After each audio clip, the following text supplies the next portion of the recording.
જય મુરલીધર, જય ઠાકર. આપણે એક વિડીયો મૂક્યો હતો ને એને પછી આપણે ઘણો સંભળાવું તમને હું. આ લુખાનું નામ છે કલ્પેશ ગોપાલભાઈ ગોંડલિયા. એનું ગામ છે મોટી વડાળ, તાલુકો છે મહુવા. અને લુખા તું કાન ખોલીને સાંભળી લેજે. તે અમારી આહિરની અસ્મિતા ઉપર, તે અમારા આહિરના સ્વાભિમાન ઉપર હાથ નાખ્યો છે. તું જ્યાં પણ હો, તને માત્ર 20 તારીખ સુધીનો સમય આપવામાં આવે છે. તું સરેન્ડર થઈ જાજે. અત્યારે હું મારી વકીલની એક્ઝામ દેવા માટે આવેલો છું. અને અમે કોઈ ગુંડા નથી, પણ હા, જ્યારે અમારી બેન દીકરી માટે અમારે ગુંડાપણું કરવું પડશે ને, તો અમારે કરવાની તૈયારી છે. તને કોઈ પણ સંજોગોએ છોડવામાં નહીં આવે.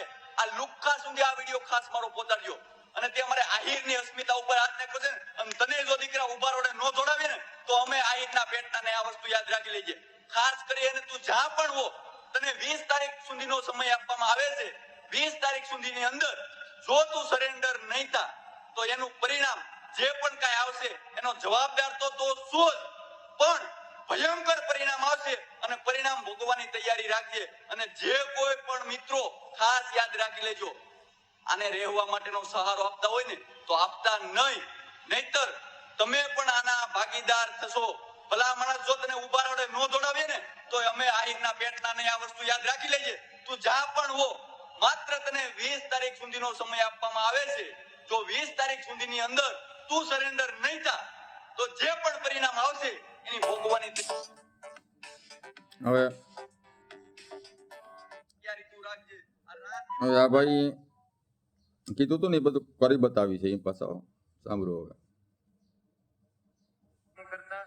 આહિર સમાજના લોકો નહીં, કોઈ પણ સંજોગોએ અડના દીકરાઓ જેટલા પણ લઈ જાય છે યાદ રાખી લેજો. કોઈ પણ સંજોગોએ નહીં મૂકે. મેં આહિર સમાજની દીકરીને ભગાડી હતી, અને એ મારી એક ભૂલ હતી મોટી. કૃત્ય કોઈ નહીં કરતા. આહિર સમાજના લોકો નહીં મૂકે તમને, અને એની હામું પણ નહીં જોતા બેન બાકીને બોલાવો. બધા આહિર સમાજોને નમ્ર અપીલ છે કે મારી માફી કબૂલ કરજો. જય દ્વારકાધીશ. મેં જે વિડીયો મૂક્યો હતો કે 20 તારીખ સુધીનું તને અલ્ટિમેટમ છે, તું સરેન્ડર થઈ જાય, બાકી 7મા પાતાળમાંથી તને ગોતશું. આજ મળી ગયો છે. જૂનાગઢમાંથી એને પકડ્યો છે કલ્પેશ ગોપાલદાસ ગોંડલિયા ને ગામ મોટી વડાળ. આ આહિર સમાજની દીકરીને લઈને ગયો હતો.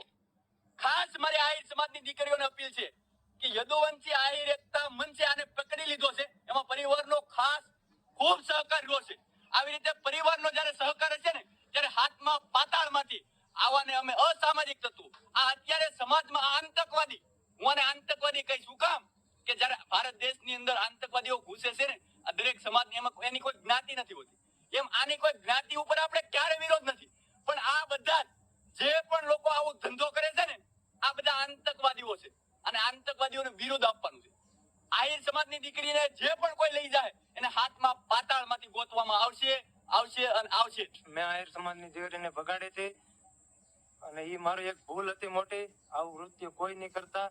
આહિર સમાજના લોકો નહીં મૂકે તમને, અને એની હામું પણ નહીં જોતા બેન બાકીને બોલાવવા. અને મેં જે કર્યું છે, આહિર સમાજની છોકરીને ભગાડી છે, એ હું માફી માંગુ છું. બધા આહિર સમાજોને નમ્ર અપીલ છે કે મારી માફી કબૂલ કરજો. આ હવે ખાસ આ છે ને, આ બધા ભાઈ યાર આપણે વાત થઈ ને, તો અમારા 2-3 દી પહેલા વાત થઈ ગઈ હતી, પણ આજને મંજૂર હતી કે તમારી ચેનલમાં મૂકું છું. એટલે મૂકો.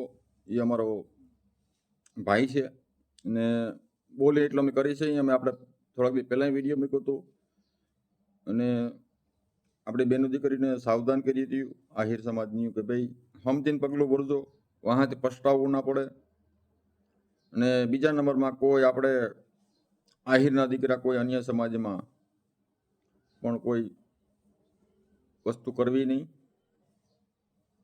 આપણી સમાજની દીકરી અન્ય સમાજમાં ન જાય એવું આપણે અભિયાન ઉપાડ્યું છે બધાય. તો આપણે પણ એવું ધ્યાન રાખવું જોઈએ કે કોઈ અન્ય સમાજની દીકરી ને આપણા સમાજમાં ન લેવાય. સમાજમાં બધી સારું લાગે. તો આહિરની એકતા, આહિરનું સંગઠન, આવું બધું ઘણું થઈ ગયું છે ને હજી થાય એવી મારી પણ નમ્ર વિનંતી છે. તો આ બધું ધ્યાન રાખવાનું.